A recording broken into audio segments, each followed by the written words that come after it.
Hello, guys, and welcome to our channel. I received a few queries regarding the jobs in Romania. यहाँ पे जैसे कि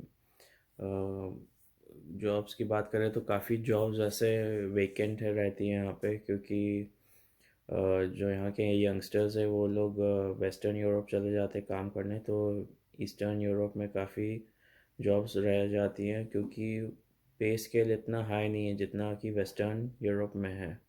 इसलिए Indians UK travel करते हो तो हमें भी पता है कि हाई सैलरी स्केल है।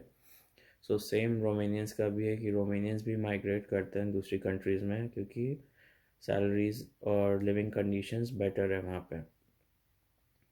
तो यहाँ पे जैसे कंस्ट्रक्शंस की काफ़ी जॉब्स हैं समर टाइम में। जैसे बीच वगैरह में जब जैसे समर सीज़न शुरू होता है, जैसे हमारे इंडिया में गोवा है, तो यहाँ पे इन कॉन्स्टेंजा में बीच है, तो कई बार वहाँ पे भी काफ़ी जॉब्स निकलती हैं 2-3 महीने के लिए।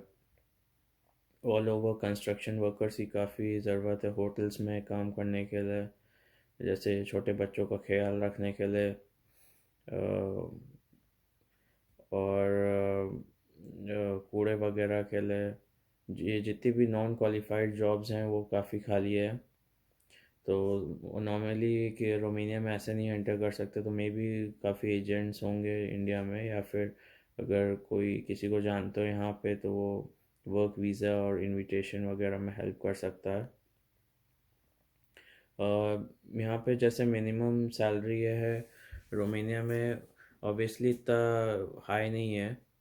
लेकिन एक्सपेंस रेट इफ़ कंपेयर करेंगे अगर यूके से, so it's not so expensive here. यहाँ की जो लोकल करेंसी है वो अभी ले ही है, यूरो नहीं भी है। यूरोपियन यूनियन में है एक कंट्री। पॉपुलेशन उतनी ज़्यादा नहीं है नॉर्मली इंडिया से अगर कंपेयर करें। पीसफुल देश है और लेफ़्ट हैंड ड्राइव है यहाँ पे। ड्राइवर्स की भी काफ़ी, जैसे ट्रक ड्राइवर्स वगैरह हैं तो उनकी भी काफ़ी जॉब्स निकलती हैं यहाँ पे।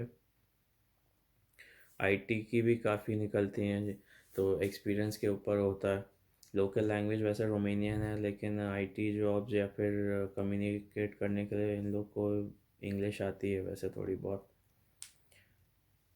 So let me show you what is the minimum wage. तो अगर गूगल में हम लोग टाइप करेंगे मिनिमम वेज इन रोमेनिया, सो यहाँ पे अभी जनवरी 2022 में जो है थोड़ा इंक्रीज़ हुआ था, तो यू कैन सी यहाँ की लोकल करेंसी है तो 500 यूरोज़ इनका मिनिमम वेज है। जैसे जो भी सेल्समैन या फिर है जो छोटे मोटे जो काम करने के होते हैं उनकी सबकी सैलरीज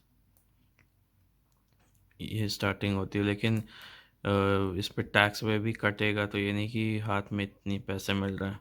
पेंशन और हेल्थ इंश्योरेंस और ये सब काफ़ी कटता है। जैसे यहाँ पे दिख सकता है एवोल्यूशन मिनिमम वेज का, जैसे पहले कितनी कम थी दिख रहा है 2013 में। तो कंट्री डेवलप हुई है, लेकिन स्टिल अभी अगर यूके से कंपेयर करो तो उतना डेवलपमेंट नहीं है कंट्री का। जब इंडिया में हम लोग के इंडिया में उस हिसाब से सैलरीज काफ़ी ज़्यादा थी, तब यहाँ पे बहुत ही कम थी। मतलब समझो ये 6,000 रुपये मिनिमम सैलरी 2006 में।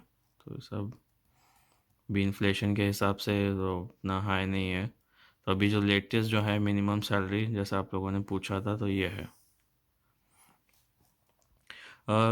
कई लोगों ने ये भी पूछा कि यहाँ के लिए अगर उनको जॉब्स वगैरह ढूंढनी है तो कहाँ। तो जैसे ये वेबसाइट हो गई इंडीड वाली Indeed.com, इसमें काफ़ी जॉब्स मिल जाती, तो यहीं से अप्लाई कर सकते हो।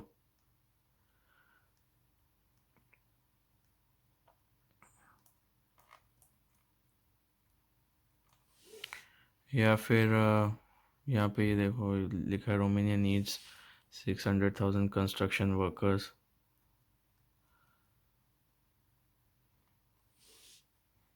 एक ये वेबसाइट हो गई है e jobs.ro। इसमें सेक्टर चूज़ कर सकते हो, transportation, IT, health care, construction. तो कंस्ट्रक्शन में सब आ गया, electrician, plumbers, welder, painters. Health care का ये लेकिन हेल्थ केयर में क्या है, डॉक्टर्स यहाँ पे काम नहीं कर सकते, इनका रूल है। तो स्टडीज़ के लिए आ सकते हो, लेकिन जॉब नहीं ऑफ़र करते लोग।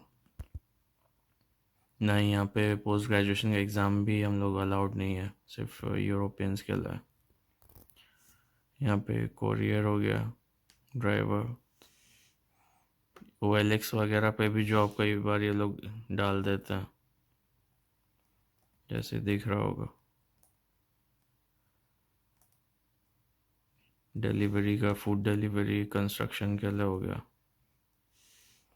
एक और वेबसाइट है ये, bestjobs.eu।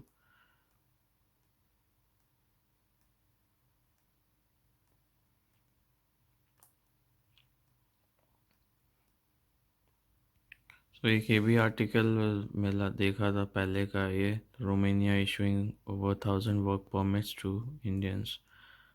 तो इसमें देख सकता है कंस्ट्रक्शन और IT